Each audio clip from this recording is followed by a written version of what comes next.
안녕하세요. 법선생TV의 송글송글입니다. 오늘은 상속부동산을 공동상속인 중에 한 사람의 명의로 등기하는 경우 발생하는 세금 문제에 대해서 알아보려고 합니다. 이와 관련해서 두 분 모셨습니다. 안녕하세요. 안녕하세요. 네, 세금 문제 또 상속에 있어서 간과할 수 없는 문제죠. 오늘 어떤 주제로 내용 다루실 건가요? 네, 저희가 이제 상속자문을 하다 보면 그 필연적으로 과세 문제를 검토할 수밖에 없는데요.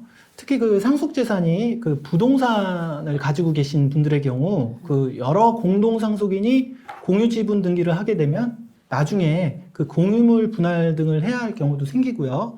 또 처분할 때 불편한 점들이 많이 발생하기 때문에 일단은 그 공동상속인들 중에 한 분 명의로 단독 등기를 받고 그에 따라 어떤 부수적인 약정을 하는 경우가 흔히 있습니다. 이처럼 상속부동산에 대해서 공동상속인들이 각자 법정 상속분대로 지분을 등기하지 않고 특정 상속인 단독으로 등기를 하게 되면 경우에 따라서 상속세 외에 양도세나 증여세가 발생할 수 있다는 점 반드시 유의하셔야 되는데 오늘 이에 대해서 좀 세무사님 모시고 이야기를 나눠보려고 하고 있습니다. 상속의 경우는 흔히 이 상속세를 많이 내잖아요. 근데 이런 경우는 상속세뿐만 아니라 또 증여세, 양도세까지 포함을 한다고요. 네. 어떤 경우 이런 문제가 있을 수 있죠? 네, 뭐 상속하면 당연히 상속세는 발생하는 건 당연하고요. 그럼 어느 경우에 이제 양도세나 증여세가 발생하느냐? 사안을 조금 단순하게 말씀을 드리면 만약에 이제 홀 어머니가 계시고 그 상속인으로는 뭐 오빠인 아들하고 그 다음에 딸인 동생만 있다. 네. 그리고 상속 재산으로는 아파트 한 채만 있다. 이런 경우를 한번 상정을 해보겠습니다. 그런 경우에 어머니가 돌아가시게 되면 유언 없이 돌아가시게 되면 보통 2분의 1 지분으로 각자 2분의 1씩 그 등기하면 이제 끝이지 않습니까? 네. 그런 경우에는 당연히 상속세만 발생하고 다른 과세 문제는 없습니다. 근데 이렇게 공동상속인이 있는 경우에 지분 등기를 하게 되면은 그 나중에 이 아파트를 어떻게 정산해서 가져가며 이런 문제가 생길 수 있지 않습니까? 그러니까 이런 경우에는 보통 한 사람 명의로 등기를 하고요. 나머지 사람의 그 지분에 해당하는 금액을 뭐 한 사람이 포기하거나 아니면은 그 포기하지 않고 그 단독 등기로 가져가신 분이 그 해당하는 금액을 정산해 주는 경우가 있는데 네. 지분을 포기하는 경우는 그 예를 들어서 오빠가 단독 등기하고 딸이 지분을 포기했다라고 하면 딸이 자기 지분을 오빠한테 증여하는 꼴이 되죠. 그렇죠. 그런 경우는 증여가 되지만은 만약에 그 포기하지 않고 오빠가 단독 등기로 가져가면서 오빠가 그에 해당하는 그 딸의 지분에 해당하는 2분의 1에 해당하는 금액을 정산을 해주면 이거는 매매와 비슷한 꼴이 되기 때문에 이게 경우에 따라서 증여나 양도의 문제가 발생하게 되죠. 그러니까 원래대로 받아야 할 법정 상속분대로 지분을 등기를 하지 않고 딸이 2분의 1 지분을 아들에게 증여하거나 양도하는 것이 된다 이런 거죠. 그러면은 이러한 경우에는 상속세 외에도 증여세나 뭐 양도세가 부과가 되는 건가요? 어떤 건가요? 세무사님?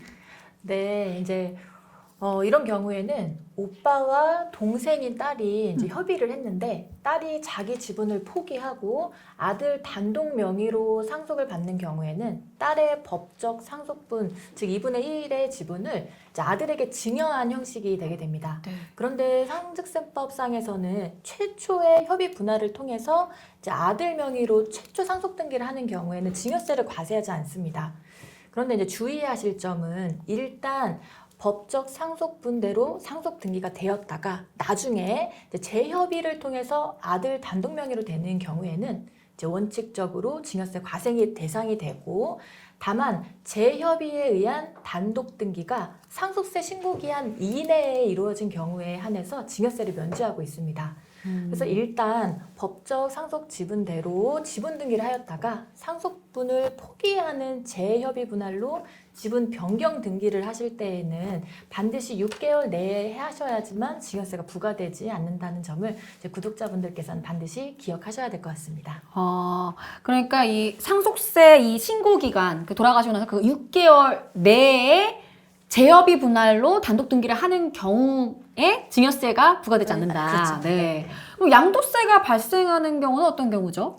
네, 이런 경우도 아까 변호사님께서 설명을 해주셨다시피 이제 사료의 단독 등기를 한 후에 따님의 지분을 돈으로 정산을 받게 되면 딸이 자신의 지분을 오빠에게 유상 양도, 즉 매매를 한 것이랑 같은 성격이기 때문에 네. 양도소득세를 과세를 하게 됩니다. 따라서 이러한 경우에는 양도소득세 신고 및 납부를 검토하셔야 됩니다.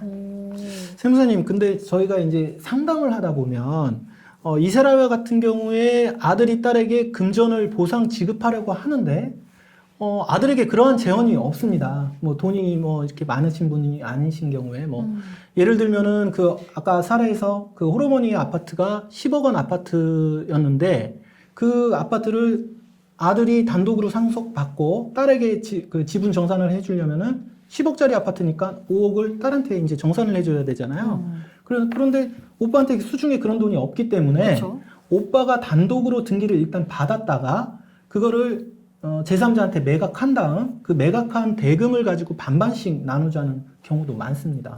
이런 경우는 어떻게 되는 거예요? 네, 이제 이런 경우에도 이제 실제로 변호사님께서 이야기하신 것처럼 공동 상속인들이 이제 부동산을 매각 후에 매각 대금을 정산하자고 협의되는 경우가 많이 있습니다. 이제 이 경우엔 제3자에게 이제 양도를 한 케이스인데요. 이런 경우엔 특정 상속인 명의로 단독 등기가 되었을 때 상속 지분이 확정이 되고 그 이후 매각 대금을 제3자한테 매각하고 그 매각 대금을 다른 상속인에게 분배를 하는 경우에는 이제 상증세법 제4조 3항 본문에 따라서 증여세를 부과하게 됩니다. 그리고 제3자에게 매각한 부분에 대해서는 당연히 양도소득세 검토가 필요하고요. 그래서 다 부과가 된다. 네. 그렇다면은 그 단독 명의로 등기받은 자가 자신의 재원으로 지분 정산을 하면 양도세 검토만 하면 되지만 재원이 없어서 우선 자신 명의로 하고 제3자에게 매각한 매각 대금을 정산하는 방식은 양도세 외에도 증여세가 부과될 수 있다는 말씀이시군요. 결국은 그 지분 정산을 할 때 단독 등기를 받아서 매각하고 정산하면 양도세 외에 증여세가 부과될 수 있으니 조금 불편하시더라도 이러한 경우에 공동상속인들이 자기 지분대로 등기를 받은 다음에 그 부동산을 처분하고 정산을 하게 되면 이러한 증여세 부과를 좀 막을 수 있다. 이런 말씀이신 거죠? 네, 맞습니다. 오늘 말씀 들어보니까 정말 흔히 있을 수 있는 세금 문제 간과해서는 안 된다는 생각이 드는데요. 오늘 말씀 감사하고요. 저희는 다음에 더 유용한 정보를 갖고 찾아뵙겠습니다. 감사합니다.